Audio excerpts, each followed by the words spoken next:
మన inner peace YouTube ఛానల్లో మరణం లేని మీరు సెషన్స్లో ఈరోజు ఎపిసోడ్కి మీ అందరికీ స్వాగతం అండి.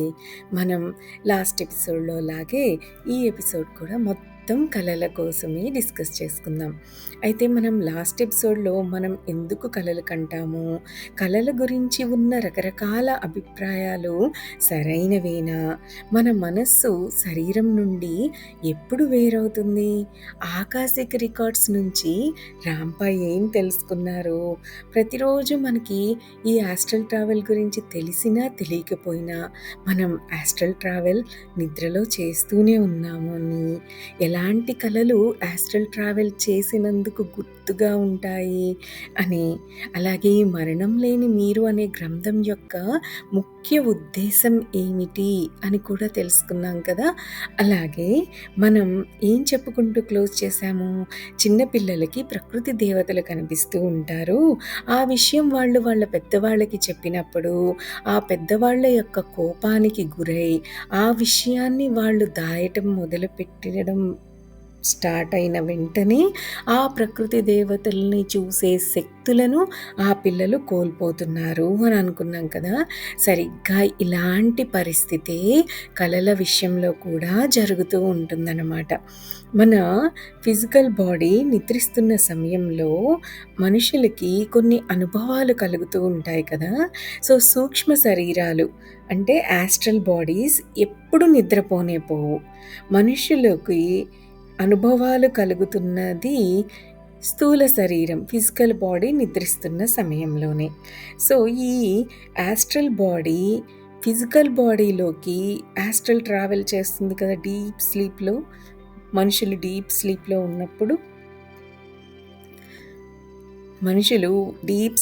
ఉన్నప్పుడు ఆస్ట్రల్ బాడీ బయటికి వెళ్ళి ఆస్ట్రల్ ట్రావెల్ చేస్తుంది. ఆ ఆస్ట్రల్ ట్రావెల్ చేసిన తర్వాత ఆ ఆస్ట్రల్ బాడీ మన ఫిజికల్ బాడీలోకి తిరిగి రాగానే వాటి రెండిటి మధ్య ఓ ఘర్షణ జరుగుతుంది, ఒక యుద్ధం జరుగుతుంది. ఎందుకు ఆ యుద్ధం జరుగుతుంది అంటే సూక్ష్మ శరీరానికేమో సత్యం తెలిసి ఉంటుంది, ఆస్ట్రల్ ట్రావెల్ ద్వారా అనేక సత్యాలు తెలుసుకుంటుంది కదా. ఈ ఫిజికల్ బాడీ తన బాల్యం నుంచి యవ్వనం దాకా చేసిన అవివేకపు ఆలోచనల అభ్యాసం ద్వారా మొద్దుబారిపోయి మలినమైపోయి ఉంటుంది. సో ఒక రకమైన అభిప్రాయాలతో బిగుసుకుపోయి ఉంటుంది ఆ బాడీ. సో ఇలా అభిప్రాయాలతో బిగుసుకుపోయి ఉన్న పెద్దలు సత్యాన్ని దర్శించలేరు, అవును కదా. సో అందువల్లే ఈ యుద్ధం అన్నమాట. సూక్ష్మ శరీరానికేమో సత్యాలు తెలుసు, ఫిజికల్ బాడీకేమో ఆ సత్యాలు తెలియటం లేదు. కొన్ని అభిప్రాయాలు పెట్టేసుకొని అవే నిజమని నమ్ముతూ ఉంటుంది. సో అందుకే ఈ యుద్ధం అన్నమాట. సో బయటికి వెళ్ళి ఎన్నో పనుల్ని చేసి ఎన్నో అనుభవాల్ని పొంది ఎన్నో విషయాలను ఎన్నో వస్తువులను చూసి పరిశీలించి తిరిగి వచ్చిన సూక్ష్మ శరీరం చెబుతున్న విషయాలను మన ఫిజికల్ బాడీ అస్సలు నమ్మదు. ఎందుకు అంటే పాశ్చాత్యులకు చిన్నప్పటి నుంచి ఏం నేర్పుతారంటే తమ 2 చేతులతోనూ పట్టుకుని చీల్చి ముక్కలు ముక్కలుగా చేసి ఎలా పనిచేస్తుందో తెలుసుకోగలిగిన విషయాలను గురించి మాత్రమే మానవులు నమ్మాలి అని, కళ్ళతో చూసినవే నమ్మాలి అని. సో మిగతా విషయాలను నమ్మకూడదు అని నేర్పుతారు. సో పాశ్చాత్యులకు అనేక రుజువులు, ఇంకా కొన్ని రుజువులు, మరిన్ని రుజువులు కావాలి నమ్మడానికి. సో వాళ్ళు నిజానికి తాము సంపాదిస్తున్న రుజువులు, మరిన్ని రుజువులు కావాలి. వాళ్ళు నిజానికి అసలు తాము సంపాదిస్తున్న రుజువులను కూడా తప్పులుగా రుజువు చేస్తూ ఉంటారు. సో ఈ విధంగా స్థూల శరీరానికి, ఫిజికల్ బాడీకి, ఆస్ట్రల్ బాడీకి యుద్ధం అనేది జరుగుతూనే ఉంటుంది. సో ఈ యుద్ధం తర్వాత ఓ హేతుబద్ధమైన విషయ పరిజ్ఞానం ఏర్పడి తీరాలి. అంటే మన ఫిజికల్ బాడీ నమ్మడానికి వీలుగా అన్నమాట. ఇప్పుడు మనం గమనిస్తున్న ఈ కళలు అనే విషయాలు ఇలా మన ఫిజికల్ అండ్ యాస్ట్రల్ బాడీస్ యొక్క యుద్ధం నుంచి జన్మించిన హేతుబద్ధమైన శకలాలన్నమాట. అర్థమైందా ఇప్పుడు కళలు అంటే ఏంటి అన్నది? సో, ఈ విషయం గురించి మనం మరోసారి పరిశీలన చేద్దాం. మన ఆహ్, యాస్ట్రల్ బాడీ యాస్ట్రల్ ట్రావెలింగ్ చేస్తున్నప్పుడు మనకు అనేకమైన అసాధారణ అనుభవాలు కలగవచ్చు. మనం నిద్ర నుంచి లేవగానే మనకు ఈ అనుభవాలన్నీ స్పష్టంగా గుర్తుకు రావాలి అని సూక్ష్మ శరీరం అనుకుంటుంది. అయితే ఈ అనుభవాలను నమ్మే ప్రయత్నం మన ఫిజికల్ బాడీ చెయ్యలేని విధంగా తయారైపోయి ఉండటం వల్ల ఈ సూక్ష్మ, స్థూల అంటే యాస్ట్రల్ అండ్ ఫిజికల్ శరీరాల మధ్య విరోధం నెలకొని ఉంటుందన్నమాట. సో, ఈ యుద్ధం పూర్తయిన తరువాత అనూహ్యంగా వక్రీభవనం చెందిన లేక గుర్తుపట్టడానికి వీల్లేనంతగా మారిపోయిన దృశ్యాల పరంపర ఒకటి తయారవుతుంది. సో, ఇవే మన కాన్షియస్‌లోని మనస్సులోకి వచ్చి మనోనేత్రం ముందు దర్శనమిస్తాయి. ఇవి సంభవాలుగా అనిపిస్తాయి. ఓకే. దీస్ ఆర్ పాసిబుల్ అని అనిపిస్తాయి. సో, ఈ ఫిజికల్ వరల్డ్‌లోని ప్రకృతికి విరుద్ధంగా ఈ సూక్ష్మ లోకాల్లో ఏదైనా జరిగితే వెంటనే ఘర్షణ అనేది ప్రారంభమైపోతుంది. దేనికి? సూక్ష్మ శరీరానికి, స్థూల శరీరానికి అంటే యాస్ట్రల్ అండ్ ఫిజికల్ బాడీకి.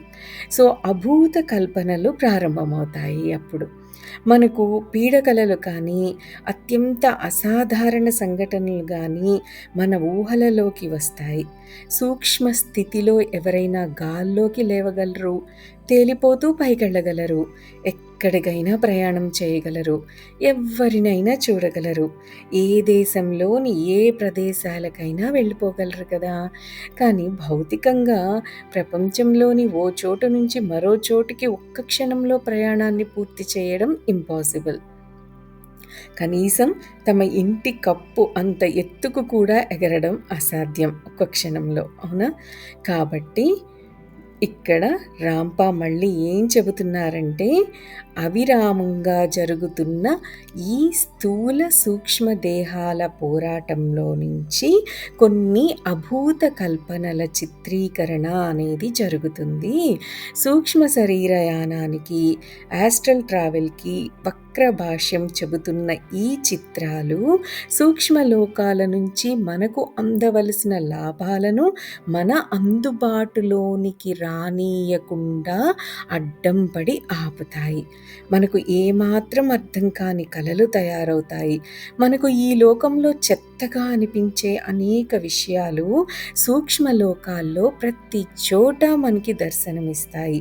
మనం మొదట చర్చించిన నూలు పోగు కూడా ధరించకుండా రోడ్డు మీద మనం నిలబడి ఉన్నట్టు వచ్చిన కల విషయానికి మళ్ళీ వద్దాం. ఇలాంటి కలలు మనలో చాలామందికి వచ్చుంటాయి. వచ్చి మనకెంతో ఇబ్బందిని కూడా కలిగిస్తాయి. కలల్లో మనం సిగ్గుపడే విధంగా ఇవి జరుగుతాయి. కానీ ఇవి కలలు కానే కావు. సూక్ష్మ శరీరంతో ప్రయాణం చేసేప్పుడు సూక్ష్మ లోకాలకు తగిన విధంగా బట్టలు వేసుకోవాలి అన్న ఆలోచన మనకు అస్సలు ఉండదు గనుక ఇలాంటి పరిస్థితి మనకొస్తుందనమాట. సో, సూక్ష్మ శరీరానికి తగిన దుస్తుల్ని మనుషులు ఊహించలేకపోతే సూక్ష్మ శరీరయానంలో మనకి నగ్నంగా తిరుగుతున్న సూక్ష్మ శరీరధారులే ఓ గొప్ప విషయం. అంత గొప్ప విషయం జరుగుతున్నప్పుడు ఇతర స్వల్ప విషయాల గురించి ఆలోచన వచ్చే అవకాశమే లేదు కదా! సో, సహజంగానే మన శరీరం నగ్నంగా ఉంటుందనే సత్యాన్ని మనము ఇక్కడ గుర్తు చేసుకోవాలి. దుస్తుల్ని ధరించడం అన్నది లౌకికంగా మనం ఏర్పాటు చేసుకున్న ఓ కట్టుబాటు మాత్రమే తప్ప సత్యాన్వేషణ చేస్తే నిలబడగల విషయం ఇందులో ఏమీ లేదు. అవునా? ఇక్కడ ఓ అప్రస్తుత ప్రసంగాన్ని రాంప చేయాలనుకుంటున్నారు. బహుశా రాంప ఏదో కుట్ర పన్నుతున్నట్లు మనకు అనిపించవచ్చు. అవునా? సో, సృష్టి మొదట్లో స్త్రీ, పురుషులు తమ ముందున్న వ్యక్తి ఆరాలను స్పష్టంగా దర్శించగలిగి ఉండే శక్తిని కలిగి ఉండేవారు. ఈ విషయం మనం ముందే చెప్పుకున్నాం కదా! సో, వాళ్లకు అందరి ఆలోచనలు స్పష్టంగా గోచరిస్తూ ఉండేవి. ఇప్పటి జనం దాచేసుకునే ప్రదేశాల్లో ఈ ఆరాల్లోని రంగులు మరింత స్పష్టంగా వెలుగులు చిమ్ముతూ ఉండేవి. మానవులు, ముఖ్యంగా స్త్రీలు, తమ ఆలోచనలను, ఉద్దేశాలను ఎవ్వరూ తెలుసుకోకూడదని అనుకుంటూ ఉంటారు. ఈ రాంప ఇందాక చెప్పినట్లు ఇదొక అసంగతమైన సంగతే. కలల అధ్యయనానికి ఇది తోడ్పడదు. దుస్తుల్ని గురించి మాత్రమే బహుశా మన ఆలోచనలు ఇంకోసారి రేకెత్తించవచ్చు. కానీ ఇవేమీ కూడా మన సత్యాలను తెలుసుకునే దానిలో ఉపయోగపడవనమాట. సో, సూక్ష్మ శరీరానికి కూడా మనం స్థూల శరీరం ధరించే దుస్తుల వంటి దుస్తులనే సహజంగా ఊహిస్తూ ఉంటాం. ఇలాంటి ఆలోచనను మనం చేయకపోతే సూక్ష్మ శరీర యాత్రికుణ్ణి దర్శిస్తున్న జ్ఞాని పూర్తిగా నగ్నంగానే తిరుగుతున్న వ్యక్తినే చూస్తాడు. ఇక్కడ రాంప దగ్గరకు అనేక మంది తమ యాస్ట్రల్ బాడీస్‌తో వస్తూ ఉంటారట. వాళ్ళల్లో చాలామంది బట్టలు లేకుండా ఉండడాన్ని రాంప దర్శించారట. కొందరు ఓ పైజమా, జాకెట్టు వేసుకొని కనిపిస్తే, మరికొందరు ధరించి వచ్చిన కొన్ని రకాల దుస్తులు ప్రపంచంలో ఏ కేటలాగులో కూడా కనిపించని పద్ధతిలో తయారై ఉంటాయట. సో, ఈ అలౌకిక దుస్తులు అనేక ఆకారాల్లో చిత్ర విచిత్ర రీతుల్లో దర్శనమిస్తూ ఉంటాయి అంటున్నారు రాంప. భౌతిక ప్రపంచంలో అనూహ్యమైన దుస్తులు కొన్ని సూక్ష్మ శరీరాల మీద కనిపిస్తూ ఉంటాయి. నిజానికి ఈ విషయాలన్నీ మనకి ఎందుకు పనికిరానివే. ఎందుకంటే దుస్తుల్ని ధరించడం అన్నది మానవుడు ఏర్పరచుకున్న ఓ కృత్రిమ కట్టుబాటు మాత్రమే కాబట్టి. మనం స్వర్గానికి వెళ్తే అక్కడ భూలోకంలోని వ్యక్తులు ధరించే దుస్తులు వంటి దుస్తులు బహుశా ఉండవని రాంప విశ్వసిస్తున్నారట. సూక్ష్మలోకాల్లో నిజంగా జరిగిన సంఘటనల ఆధారంతో మన ఫిజికల్ అండ్ యాస్ట్రల్ బాడీస్ మధ్య జరిగిన ఘర్షణల ఫలితంగా రూపుదిద్దుకోబడిన అభూత కల్పనలతో హేతుబద్ధంగా ఏర్పడ్డ చిత్రమాలికలే ఈ కళలు. మన యాస్ట్రల్ బాడీతో ఉన్న మనకు అన్ని వస్తువులు మరింత వన్నెలను విరజిమ్ముతూ, చిత్రవర్ణాలను రమణీయంగా గోచరిస్తూ అత్యంత స్పష్టతతో కనిపిస్తాయి. లౌకికంగా, భౌతికంగా మన ఫిజికల్ బాడీతో ఇంత స్పష్టత మనకు లభ్యం కావడం అసంభవం. ఇక్కడ మనం ఒక ఎగ్జాంపుల్‌ని గమనిద్దాం. అయితే ఆ ఎగ్జాంపుల్ ఏమిటి అన్నది మరి మన నెక్స్ట్ ఎపిసోడ్‌లోనే డిస్కస్ చేద్దాం. దట్స్ ఆల్ ఫర్ టుడే అండి. Have a great day. Thank you. Thank you. Thank you.